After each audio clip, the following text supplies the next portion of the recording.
Bonjour, je suis Véronique Lebancet, partenaire chez MAD, et je suis ravie de vous présenter ce nouveau MAD Talk sur les enjeux de l'accélération digitale dans le secteur du luxe.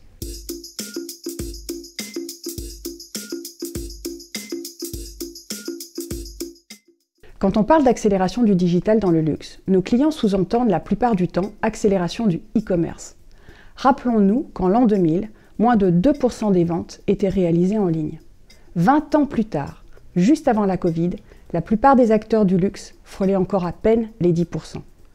Face à un Farfetch, marketplace de renom dans le luxe, qui couvre à peu près 200 pays dans le monde, la plupart des maisons, avant la crise, ne servaient encore en moyenne que 8 à 10 pays. Aujourd'hui, on le sait, compte tenu du poids des millennials, des Gen Z, ou du poids de la Chine dans la consommation du luxe, et des médias sociaux qui continuent d'être de plus en plus tissés dans les parcours d'achat, tout porte à croire que le poids des ventes en ligne devrait continuer de grimper fortement, au-delà des périodes successives de confinement pour atteindre 20%, voire même bien au-delà pour certaines maisons et catégories de produits. Mais l'accélération du digital, ce n'est bien évidemment pas que le e-commerce. C'est aussi plus de conversations en ligne, plus de communautés, plus de divertissement, plus de live, plus d'ambassadeurs et de prescripteurs en tout genre. Et donc, une nécessité absolue d'occuper l'espace digital plus intensément qu'auparavant. Plusieurs études le confirment, les jeunes générations sont des chercheurs et ils passent plus de 50% de leur temps dans leur parcours d'achat à s'inspirer, à investiguer avant de passer à l'acte. On a vu certaines maisons, enfin celles qui peuvent se le permettre, doubler, voire tripler leurs investissements dans la création de contenus exceptionnels pour séduire une audience encore plus captive et toujours plus jeune.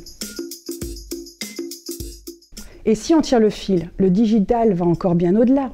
Les miroirs connectés dans la beauté, les cabines intelligentes dans la mode, les ventes à distance réalisées par des vendeurs sur WeChat ou sur WhatsApp, les certificats d'authentification basés sur la blockchain, l'intelligence artificielle et demain la 5G. On voit bien que le digital est partout et devrait à terme effacer toutes les frontières. Cette accélération, on le sait, offre de réelles opportunités de croissance. Elle pose néanmoins des défis importants, opérationnels, budgétaires.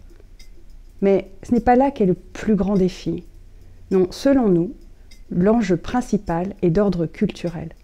Car le luxe, tel qu'on l'entend à l'italienne, à la suisse ou à la française, repose, ne l'oublions pas, sur des principes fondamentaux qu'il faut absolument préserver. Le luxe, c'est une vision du monde, c'est des produits exceptionnels, c'est une expérience relationnelle forte.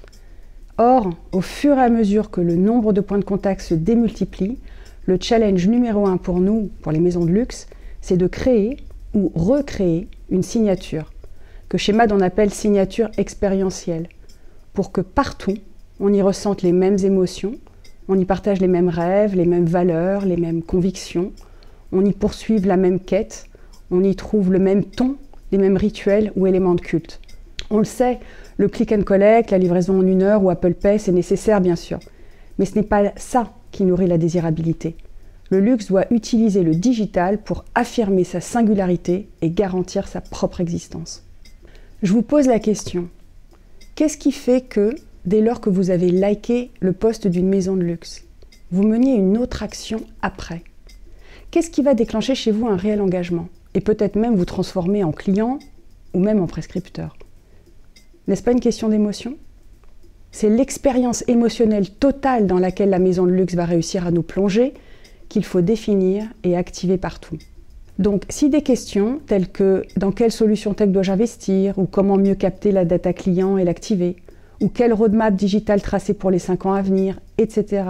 sont bien évidemment très importantes et à l'agenda des maisons de luxe, nous souhaitions juste, avec ce MAD Talk, nous rappeler que des enjeux d'un autre ordre ne sont pas à sous-estimer, pour que les produits de luxe continuent d'incarner les rêves des hommes et des femmes qui les acquièrent, quel que soit leur mode d'acquisition.